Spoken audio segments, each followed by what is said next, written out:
Hello everyone, welcome to another Narc Survivor live video. And in this one we're going to be talking about how you can make the narcissist suffer forever. Now I know many of you've been through a lot with this narcissist. They did so many horrible things to you, manipulated you, lied to you, future faked you, gave you false promises about the future that never happened, deceived you, stole from you, cheated on you, triangulated you. They did all of these things to you, and they never took accountability for it. They just dumped it all, piled it all onto you, and left you to deal with it. Suddenly you're taking on all of these duties and responsibilities, doing things that you shouldn't even have to do, things you shouldn't even have to worry about, but now all of these things have become your concern. And what is it doing to you? It's exhausting your mental bandwidth. That's what it's doing, it's breaking you down. And you haven't got the energy, the time to focus on the things that you should be focused on. Things that should be your priority.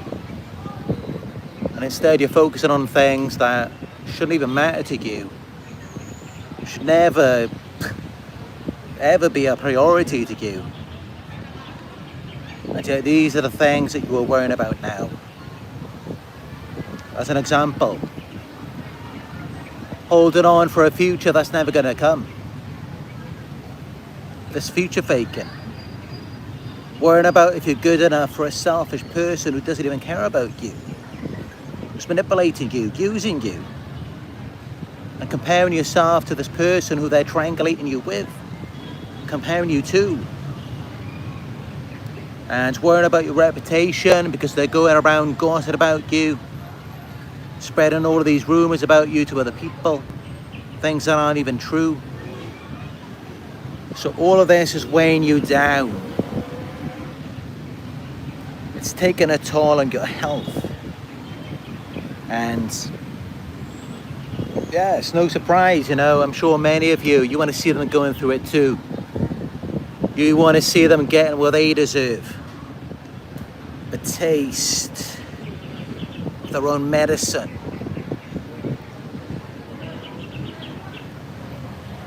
And I don't blame you for that.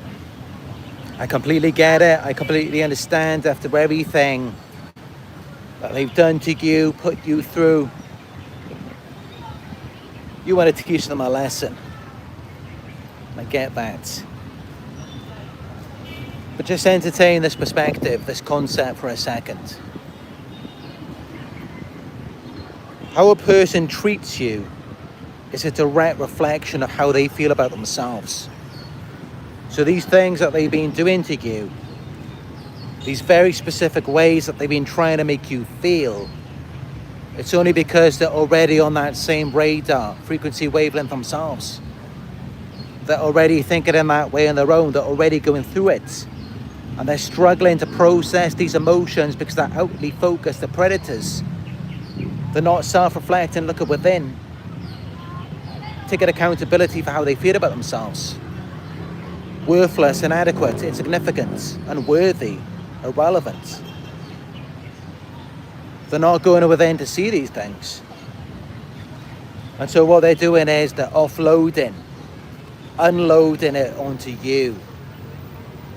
And they're doing this often through certain actions, certain behaviors. And sometimes it's very subtle, passive aggressive.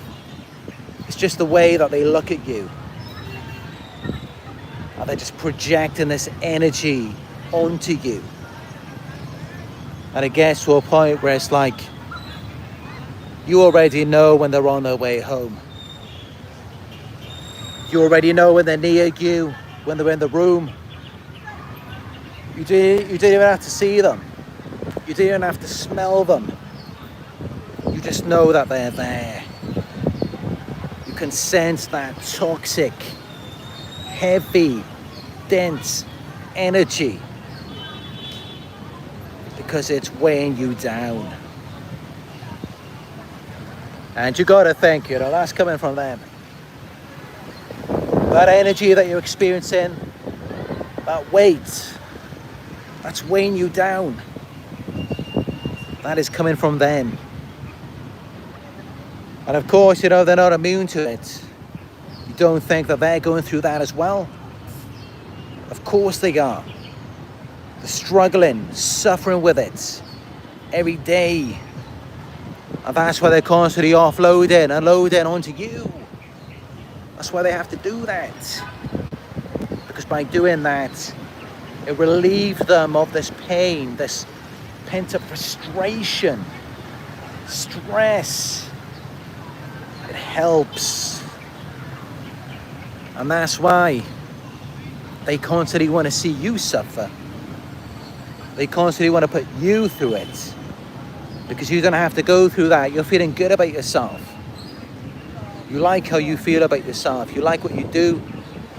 You're pure, innocent, self-satisfied. So you've got a larger capacity for it.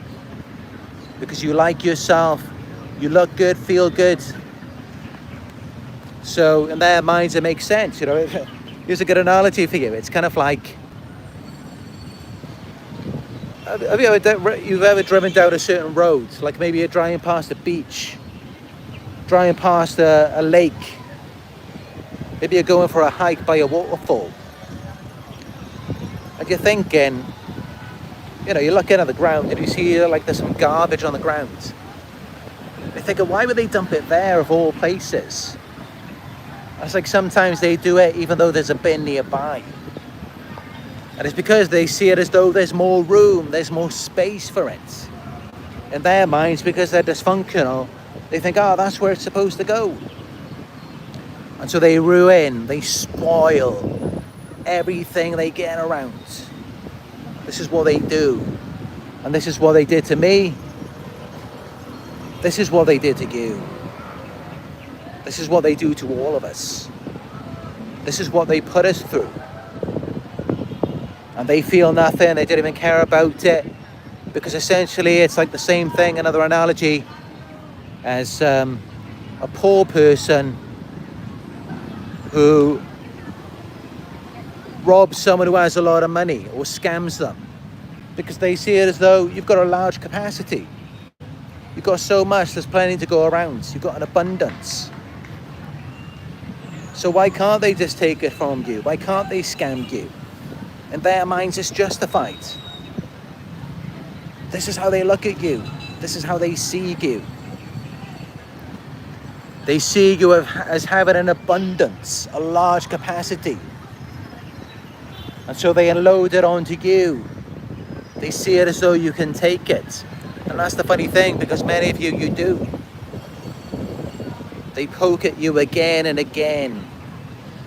And you just take it all. You don't react, you don't get mad. But of course, there's only so much anyone can take. And after a certain amount, eventually you do explode. And then what do? They calm down. They're not mad at you anymore. Because they've already unloaded onto you. And they've seen the reaction. It's like a chemical reaction. When two elements are... I don't really know that much about chemistry, but I think you get what I mean. They see there's like a chemical reaction taking place. Where you and them, you've come together and they've had this effect, this impact on you. And now you've been affected, you've exploded. So now they see it as though they've got you, they own you, they possess you. You're theirs now. And that's how they can then start to calm down, because they can point the finger at you and say that that's yours now. This is what they do. And many of us, we instinctively just take it on, we identify with it, because we've been conditioned this way from childhood. to take ownership, take accountability for shit that isn't even ours. So we do.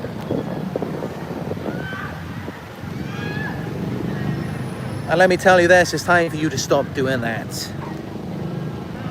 You don't need to be doing that for them anymore. And yeah, but understanding this concept, understanding this idea, it can help you to not really feel the need to get revenge, to see them suffer, by knowing that they are already going through it. Yeah, they calm down after they do these things to you. Yeah, they want to present an ideal image as a result of their childhood trauma, where they felt like they were inadequate, they felt like they weren't good enough. But the reality is that that's actually just a compensation. It's because of their insecurities. Deep down, they feel completely inadequate. They feel more flawed, more defective than anyone else. They really do. And this is why they overcompensate. This is why they have to put on show and act like they're so much more than what and who they actually are. This is why they have to do that. But I know for some of you, this still may not be enough. You still want to see them going through it. You want to see them feel the things that you had to feel. You want to see them get a taste of their own medicine. And, I advise against that, of course. My advice is to not be like them. That's what they want. They want to see you become like them. They want to see you take revenge. It makes them feel better about themselves. It makes them feel like they're not alone.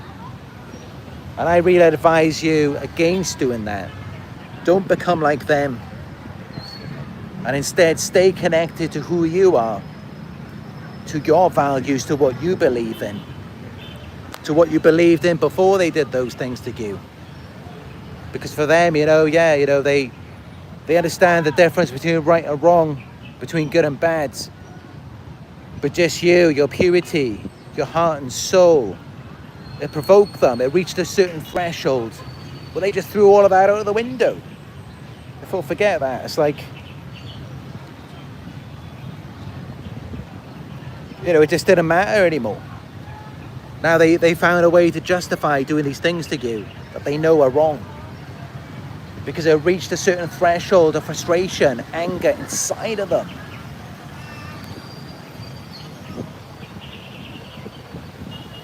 But yeah, if you still want to hurt them, you've just got to become completely indifferent. Then they lose that emotional grip, that control over you. Because all they really want is for you to care. And they couldn't get you to care about their performance anymore. You began to see through the facades. So now they try and get you to care about something negative. They try to traumatize you. They just blow things up and then they run off, hoping that you're going to chase after them. These emotional drive-bys. Because they're running away with this trauma. Or they're just dumping it onto you and hoping that you're going to try and return to the source and figure out, what do you think you're doing? That's what they're hoping you're going to do. And so they're negatively baiting you into things. And you just got to recognize, no, that's got nothing to do with me. I'm fine. I'm happy. I'm good. I'm pure. I feel good. I look good. I'm satisfied with myself. That's how you got to think, because that's how you were unconsciously thinking before. And so you got to recognize that belongs to them, not you. You don't need to return to them to get yourself back. You can just regenerate that from within. And so that's all that you have to do. Become indifferent. Just cut them off, forget about them. Nothing will make them suffer more. Because what many of you don't know, what many of you don't see inside their minds, they're lifeless, zombies. They're always just going through the motions on autopilot. Predators, constantly in pursuit of something to make themselves feel better. And that's what you were to them. Supply. You made them feel alive, like their false self was actually real. And so if you cut that off, if you become indifferent, they go back to feeling lifeless, depressed, again, at a very low level of consciousness. And honestly, that is their worst nightmare, especially if they can't find that same level of supply again, because they need that. And they need it to be a certain level to where it can make them feel somewhat the same as it did with you.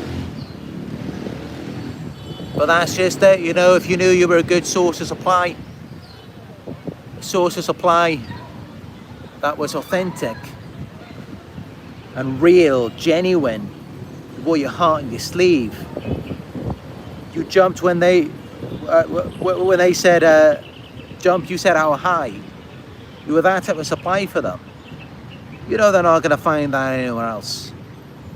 They're going to struggle to replace you. So yeah, you just got to stop reacting. They will then feel powerless and irrelevant.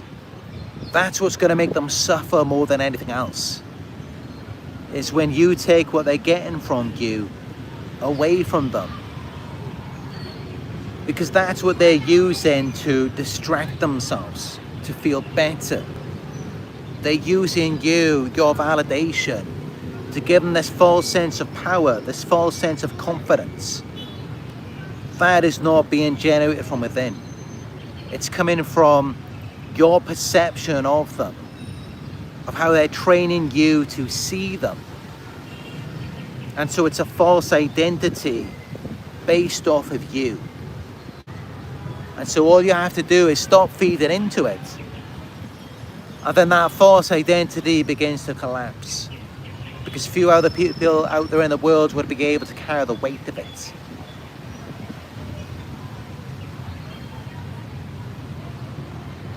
And what you do then after that is just move on. Thrive, be successful without them. But make sure you've got strong boundaries, a support network, so that they can't attack you, because many of them, they will try. They will try to sabotage you. Because again, you know, they've got a false identity based off of you. So you moving on, you rebuilding your life, it affects them. It affects everything they're telling themselves about themselves. It's like they can't be themselves if you can be you. Because it's all fake. It's not even real. It's based off of you. It's based off of how they affected you, manipulated you, controlled you, deceived you. It's based off of all of the things they did to you. It's like if they didn't do those things to you, they wouldn't be themselves. Because it's not even real. It's all fake.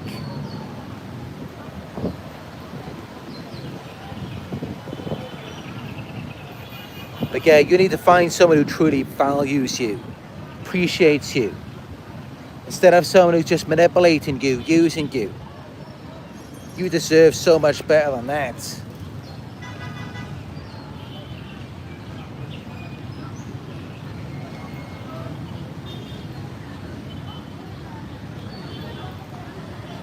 You need to replace them. Let them be forgotten. That is their worst nightmare, to be irrelevant, insignificant, especially to you. And especially if you expose them. Because that's just it, you know, when you see them, like when you forget about them and you move on, and you still see that they've still got their false self, is because they're getting supply elsewhere. So, if you expose them, if you reveal who they really are to people, they can't get supply for them anymore. People will no longer believe in that facades. But unfortunately, typically what happens is they smear you first because they've done this before. They've been doing this since they were in school. bullying people, turning everyone against probably the one person who's real, the one person who was authentic. And typically, everyone turns against that person. And this is what happens with so many of us. Everyone turns against us. Most people are fake. If you haven't realized it already, if you haven't seen it, most people are fake in the world. Most people are just following trends, building a false identity off of someone else. This is why they're all clones. They're all fake. And this is why, how do you find the realness within yourself? By coming back to yourself. You don't find the realness out there because it's not real. And no one can reflect you back to you better than yourself.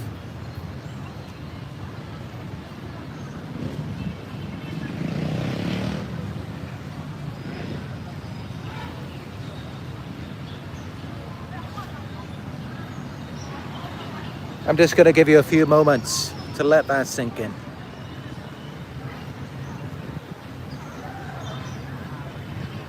And let me know in the live chat if you have any questions about anything that I've said to you, anything that I've mentioned. I will read them out and respond to them.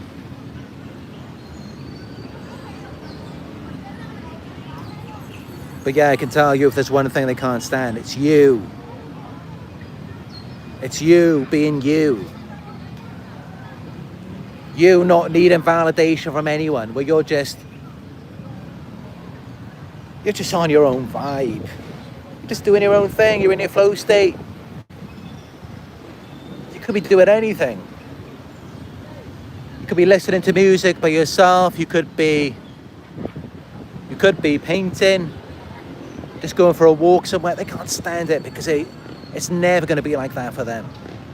They're always going to be dependent. They're always going to be chained, slaves to other people, to what other people think of them. But you don't even care. You don't care about what anyone thinks of you. And they can't stand that about you. This is why they do all the things that they do. They try and make you insecure. They target your confidence, triangulate you, compare you, smear you, spread rumors about you. Because they know that's the one quality that they will never have. It's the way that you don't care about what other people think. You're independent. All that matters to you is your own perception of yourself. And your perception of yourself is positive, and they can't stand that. And it's because they know it's never going to be like that for them. They know it's never going to be like that for them. They're always going to care about what other people think. They're always going to need supply. And this is why they're like lifeless zombies. You can see it. Just look into their eyes. But yeah, let's see what people are saying here in the live chat.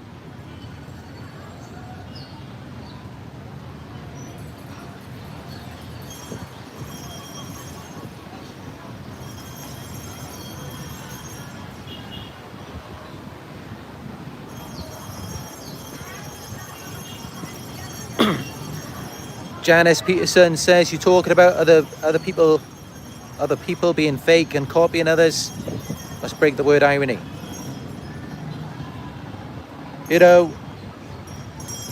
Right, let's really, let's decipher, differentiate between what is copying and modeling.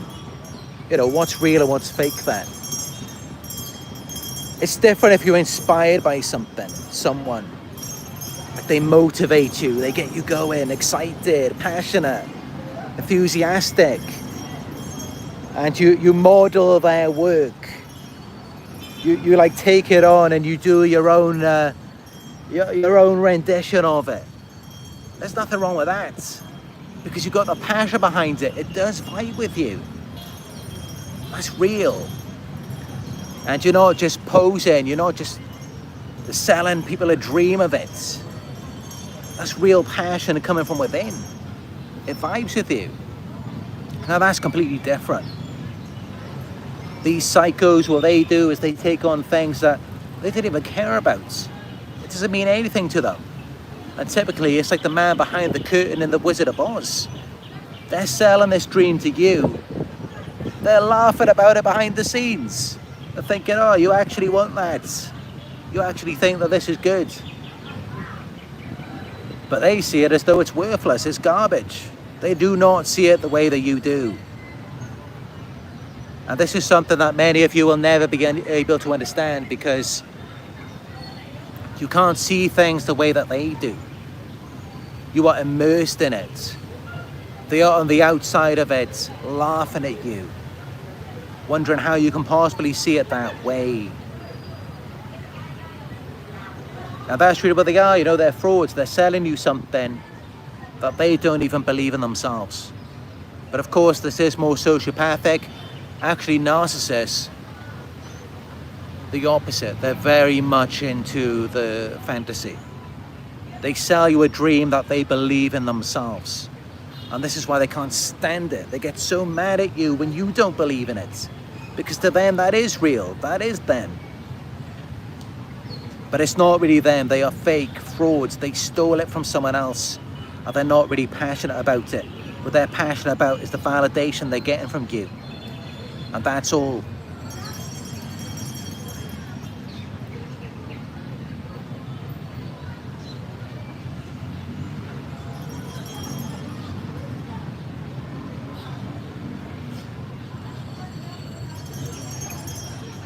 That is a beautiful description there, Matt Smith. He says, love isn't supposed to be sacrifice and suffering like society defines it to be. It's effortless when it's real. At least that's what I'm told. Yet to experience it personally, but you never know. Exactly, that's very true, Matt Smith. Real love, real passion. Something genuine. You don't have to work so hard for it. It comes effortlessly because you both feel it. It pulls you towards each other. It's like with anything, a shared interest. Naturally, you just come together. It's not like that with narcissists, because they just want your validation. They want control. But yeah, that's very true. It is effortless when it's real. You don't have to work so hard. You don't have to sacrifice everything. When it's real.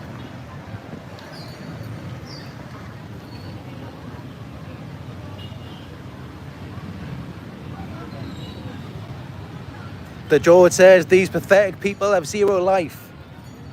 I say, you tell them, the George.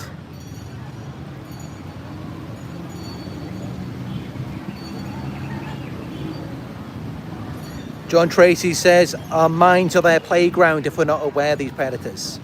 That's right. Going off of what I said earlier, why do they need your mind to be their playground? Because they've already shot their own. That's how. They're like lifeless zombies. Dead insides. Constantly on autopilot. But gaining access, gaining control of your mind, it makes them feel alive.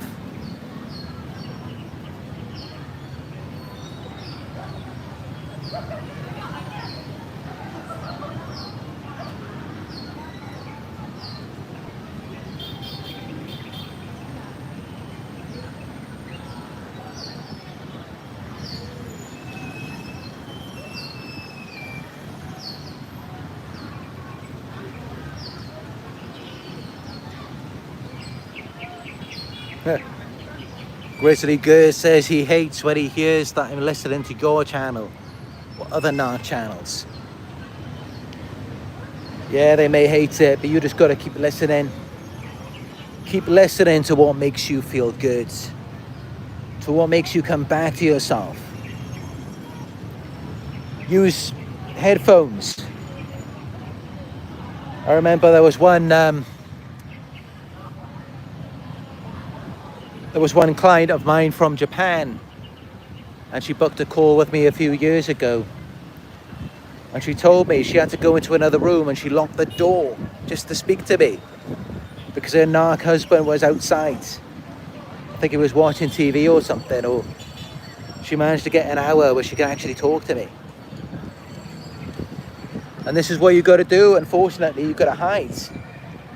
Like Michelle Neve said in one of her videos, she had to hide her book like it was her lover. Because she was terrified when the narc comes home. You can't enjoy anything that you're passionate about. Anything that truly speaks to you. And just take a moment to let that sink in.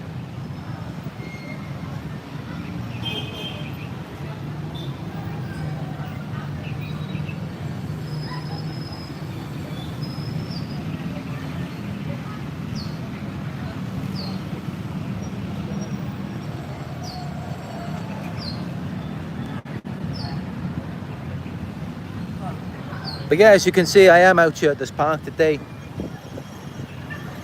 I just had a little walk around and I was sitting here.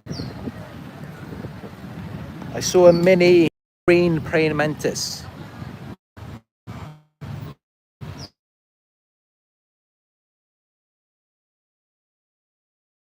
Know too much about the, so I looked it up on ChatGPT to see if it's harmful. Found out it's not. And then I put it onto my finger.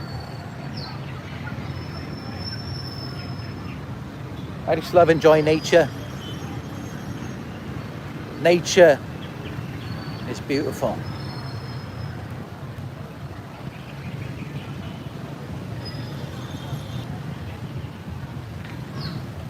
But yeah, that's enough of this one. I'm going to continue on my exploration. I just had to thank you all for joining me on another live video here at this park. Thank you for your time. Thank you for your support. Give it a thumbs up if this has been good for you, if it spoke to you. And if you're new to my videos, subscribe, hit the notification bell so that you will be notified when I go live again. And if I didn't manage to get to you in this one, just drop a comment down below. I read your comments every day. Let's start a discussion together. And if you'd like to book a personal one-on-one coaching session with me, just go to narcsurvivor.co.uk. And if you'd like to donate, go to paypal.me/narcsurvivor. You can follow me on my Instagram, it's Narc Survivor YouTube. And our new Facebook group, it's called Narc Survivor. New content on there every day. So yeah, that is it for this one. Thank you all. Thank you all for joining me on another live video. And as always, I look forward to speaking with you in another one very soon.